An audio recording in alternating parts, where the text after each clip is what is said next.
Thank you so much for being here today.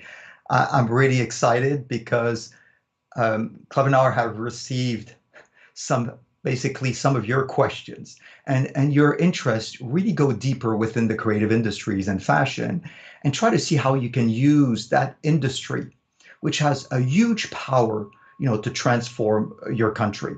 And so they really wanted us and they wanted me to maybe go deeper and start, giving you some ideas, top level ideas that we can discuss as a follow up. And what I appreciate with Clevenar is that they have that international audience who's actually, really keen to collaborate and connect and really ask, insightful questions. So thank you very much for being here today.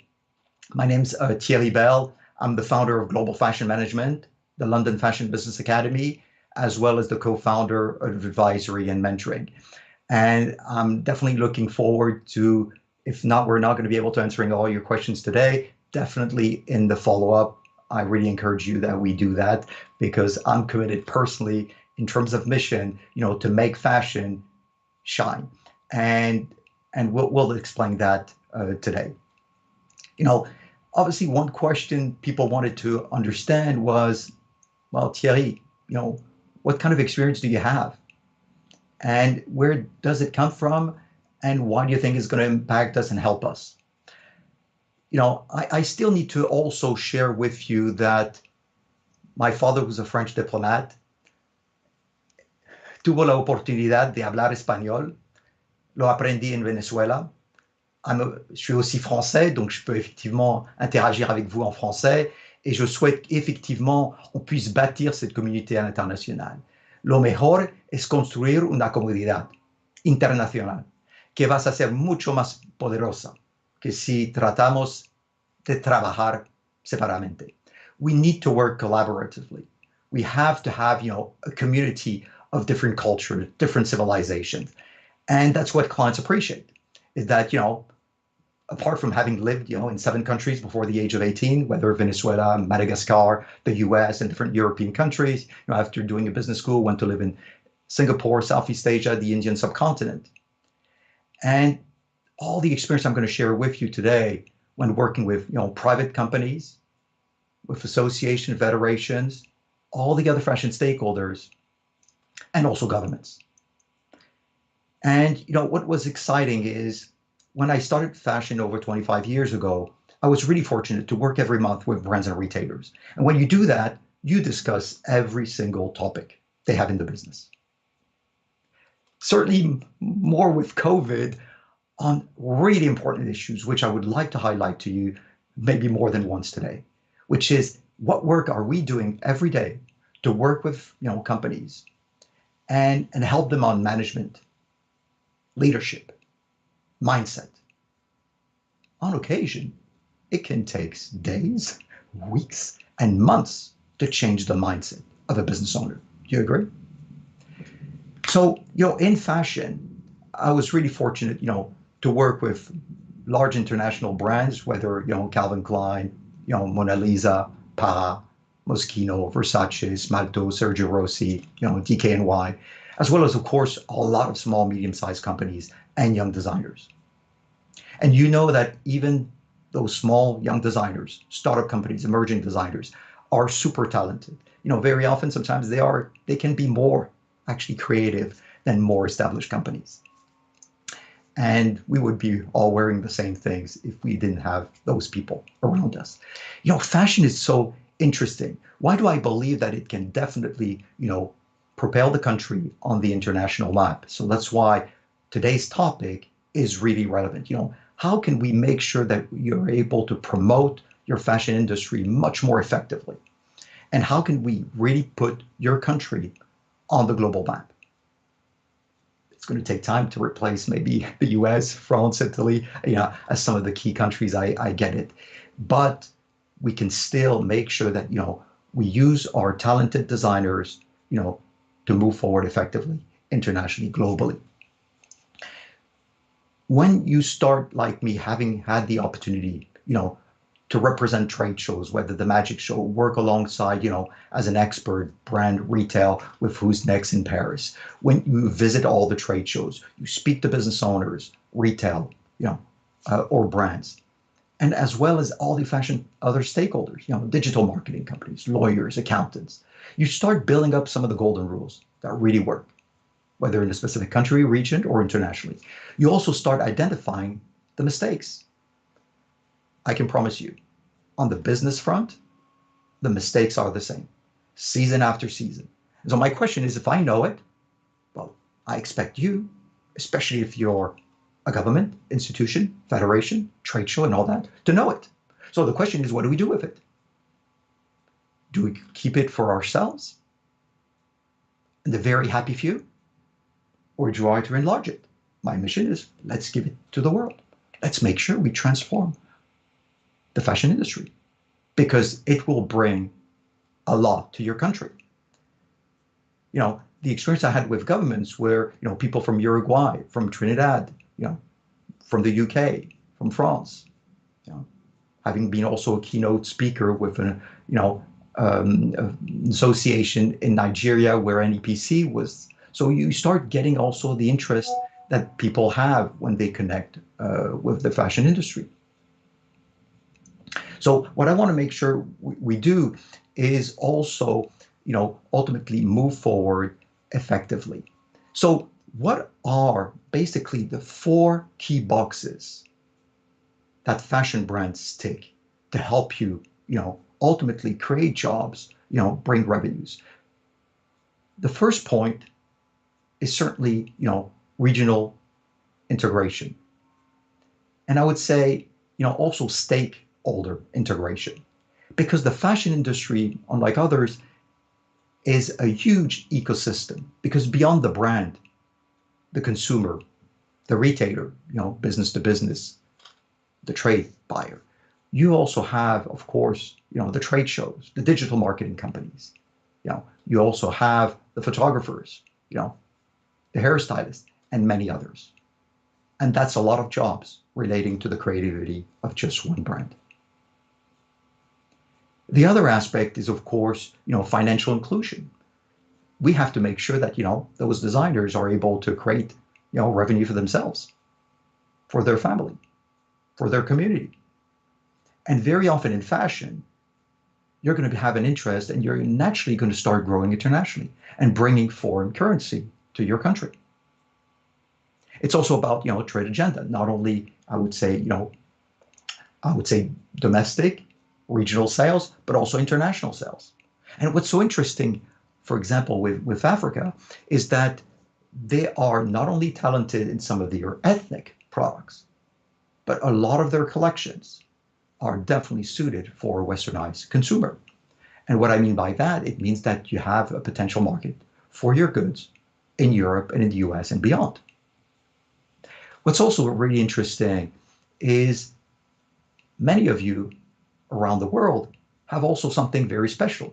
Whether you talk about alpaca in some of these, South American countries, whether you talk about Ankara in another part of the world, or whether you talk about batik in a third part of the world. And so those fabrics are able to help us, ultimately get the country or the region to, again, to shine internationally. So this is our mission as, we move forward within the fashion industry. Now, there was another question which, came out is, I had somebody who had visited basically several, trade shows in the fashion world. And they realized that sometimes governments were bringing a group of designers to the trade show, but they were not necessarily coming back. So, she didn't know whether it was a good thing or a bad thing. And that's a very good question. It's true that very often we want to limit, governments, trade show of an association or federation, to limit the investment to showcasing. Meaning you bring, one or several, a group of designers, brands, to a fashion week, to a trade show. And that is absolutely necessary. There's no doubt about it. The question is, what is required? Is it only showcasing? Showcasing is definitely one high-level interest. But let me maybe summarize the ABC of fashion. C stands for creativity. Absolutely. They have it, they nail it. They're good at it. The B stands for business. What kind of business mindset? What kind of business tools and processes do we have within the business? I was talking with a young designer being part of a, pop-up operation at Phoenix in central London. And, she told me, Thierry, as designers, we're not good at business. And that's okay. I'm not going to be good at designing a dress, or a men's suit. But if we don't have it, how do we make sure we make money? How do we make sure we are profitable? Because it's not going to be easy, and sometimes it takes a little bit of time. And the A stands for A team. Do you have basically the tools, the skills to recruit, to train, to motivate? And the A team for me, this group of top performers, is not just about your internal team. It's also about your external partners. Because if they don't trust in your vision, what's going to happen is they're not going to perform 100%. They're not going to be backing you up every single day. They're not going to go the extra mile for you. So it's the A team for me is both internal and external. So the ABC of fashion is clear in that respect. So showcasing is not enough, definitely, because you will see from many, many governments around the world that as long as they stop the funding, those designers, those brands do not come back. And often they're not well prepared, I'm afraid to say. And it breaks my heart because it's taxpayer money. And what I do care about is how do we bring return on investment, on your taxpayers' investment. The last trade show, one of the brands didn't even have wholesale pricing when going to a trade show. The other one, basically, the margin they were willing to give to the boutique was wrong, way below what any retail buyer would be expecting. Because why would a buyer buy a product if the margin is insufficient to turn the boutique into a profitable boutique? Would you? That's the real issue. By the way, you're going to tell me, Thierry, some of the things how long does it take? Well, on that element of pricing, guess what? A third of the young designers, startup companies, files that we receive are wrong when it comes to pricing and margins. How long does it take? I'm going to tell you. 1 minute and counting. Give me your cost price, give me your wholesale price, give me your retail price.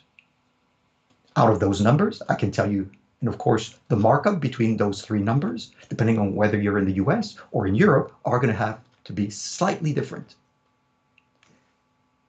One question, hopefully you're going to give me the answer straight away. Otherwise, we've got a problem. And I'll tell you whether we can move forward effectively, meaning, are you going to make money? And are you going to allow people working with you to make money? So basically, it takes 1 minute on some of the questions. You want to improve duty optimization in the US?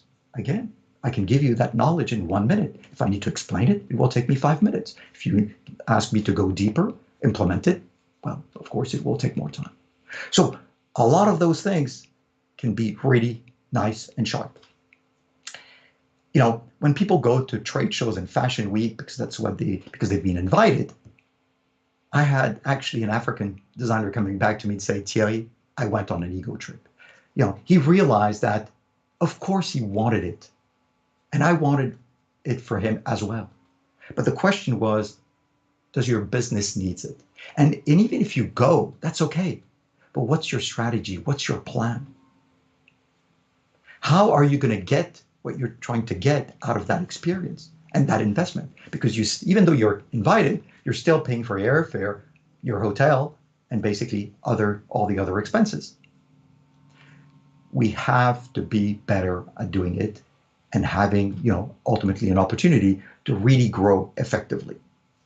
So you want to be able to access global markets. It's totally feasible. We just need to change the way we operate it just to make sure that, it really impacts you. So what are the rules? Ultimately, we need to have a clear strategy and action plan. By the way, when you take a taxi, do you give a clear address to the driver? Unless there's maybe security reasons. Of course you will. So you have a clear destination in mind. Well, why don't we do it with a return on investment when we do it at government level? The second thing is, we can have a quick questionnaire that's very quick to be able to submit to all the people who are going to be taking part on that assignment mission, trade show, fashion week, just to make sure they are ready. If they're not, we can still train them if we plan things in advance. On occasion, I've seen a government, actually releasing the budget to go to a trade show less than 7 days before the show. How can you actually build the momentum, the brand awareness? It's impossible. So we need, for example, on a fashion week, on a trade show, are you going to give us at least 2, 3, ideally 4 to 6 months to prepare things? Let me tell you a little story. I was talking about the buyer-seller relationship with a fashion designer at Paris Fashion Week. And when I was explaining that relationship, the designer concluded, Thierry, it's like courting. And she was right. Come on, can I win your heart forever just because I'm going to invite you to the Monaco Grand Prix? I'm going to invite you to your favorite restaurant. I'm going to give you the best, beautiful, smelly rose. No, you're not going to be happy with just that. Same thing with the buyer. You know what?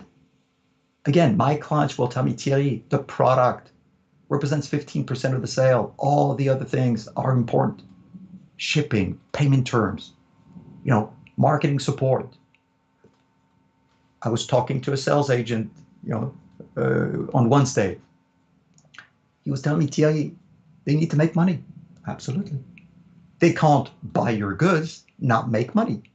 So again, is there an easy toolbox that we can all access and understand how we can help the boutique, perform better? Yes, there is. It doesn't take a lot of, efforts because all that knowledge exists. So what we need to make sure is that we have that program. And it's really not complicated in the sense that it can be easily delivered face-to-face, online through live webinars or even online courses. This is where the beauty of digital is really helpful. And it means as well that you can create all that support on all your government programs in a very cost-effective way. I mean, just recently, a government wanted us, to find a program to support them, which would be below the $5,000, price tag. I still offer them a 6-month program to support that group of designers. 6 months. What's the interest? Is that you get them involved on every important piece of the puzzle within your business. Because the fact that they're going to be brought to a trade show is not just about sales. It's not just about the product. It's also about the admin. It's also about the local culture, the way you're going to speak to the buyers. I've seen British buyers who go to the US and they're going to talk for 20 minutes about the weather. That's not going to work. That's not going to work. So we've got to change all that. So we need to make sure that, of course, we maximize every opportunity, every tool, every process we put at their disposal. For example, at my level, when we do online courses, they're never on their own. We make sure that email response does exist, and we make sure that live webinars are going to be there. Why? Well, because they're going to have their own personal questions in relation to their brand and their situation. And the online course is going to give them 50 to 95% of what they need to know. But there's always going to be, the things which are more specific to you. There's another idea that, I think we should consider is, which country should have maybe some kind of a fashion hub, to work the whole fashion ecosystem or the creative industry ecosystem, as well as maybe creating that Pan-African hub, fashion hub. Because then, of course, there could be some economy of scale, and that should also be part of, whether strategically that's the way to move forward effectively. Now, what I want to make sure that, we try to find is, so what would be the next step?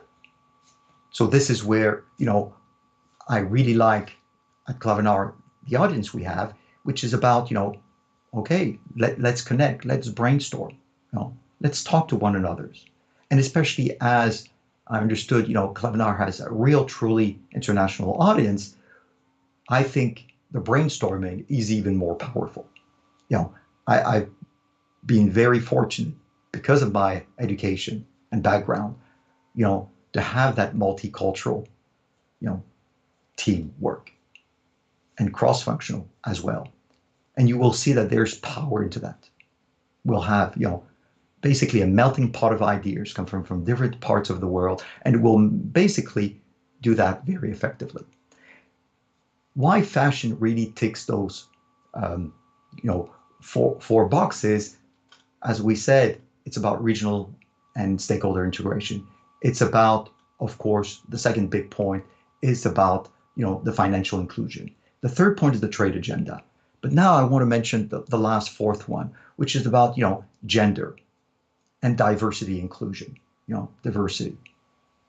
Because within the fashion world, very often it could be about, women and other, sometimes underprivileged people. And so really, we can really lift up the whole country because of that. And what's so exciting about, fashion? I'm French, I may love the French baguette, but who's going to try to share pictures and videos about the French baguette? But put fashion on the table, and then suddenly you will see how many people will start sharing that image or that video internationally. So can we elevate the nation's, creative industry within the global map? Absolutely. Does it take the need, to ultimately change the way governments, association, federation have worked in the past? Absolutely. Can it be still delivered much more cost effectively today? 100%. And, to conclude, so that we can do a follow-up, I would say, one thing I tell all my clients is fashion success is no more about what you know. It's about what you don't know. And our job is to make sure that we bring creative, critical thinking every day to make sure, we push the pin forward and we're able to really effectively make that change.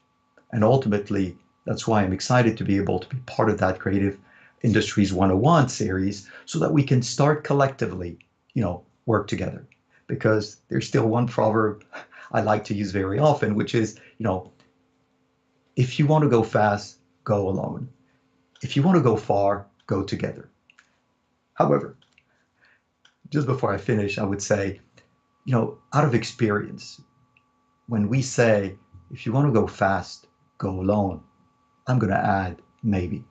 Because the cost of a mistake can be huge in the creative industries. When you organize at government level a program, sometimes you can spend maybe just 5, but otherwise very easily 20, 30, 50,000, sometimes even 200,000 or 300,000. And if you're sponsoring a bigger event, maybe much, much, much more. And that's every season. So those mistakes really are impactful. And at individual level, at brand level, when people pick up the wrong, member of staff, when they go to a trade show, then easily it's $5,000, $10,000 or more. So we have to make sure that, we craft a great strategy. We use the new tools available to us, and we focus on what we know is real for every, creative person, which is not, it's definitely leaving them alone on their creative, skills. However, bringing them an element of business so that they can really help you and help the country and help themselves ultimately grow internationally. Thank you very much. And I'm looking definitely forward to, having the opportunity to brainstorm more and connecting with the community. Thank you very much. Au revoir. Merci beaucoup. Gracias mil y esperamos que podremos hablar dentro de poco. Thanks.